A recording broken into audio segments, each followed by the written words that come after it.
Based on my past commentaries, most of you know that my view of government is that it should stay out of the economic and personal lives of adult citizens. However, our government does have an obligation to protect the children in our society from acts of child abuse. We also want to make sure that our legal system does not promote child neglect or child abuse. We've got enough of it without our government encouraging it.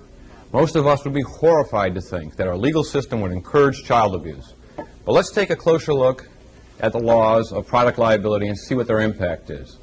Last week in Buffalo, a couple was awarded $3.1 million in a negligence suit. They had purchased a Fisher-Price toy for their 14-month-old son, who had a very unfortunate accident and choked on one of the figures in the set. And of course, the manufacturer, Fisher-Price, was held liable. Now, some of you may say, right on, get those big corporations with all that money. But stop and think a minute.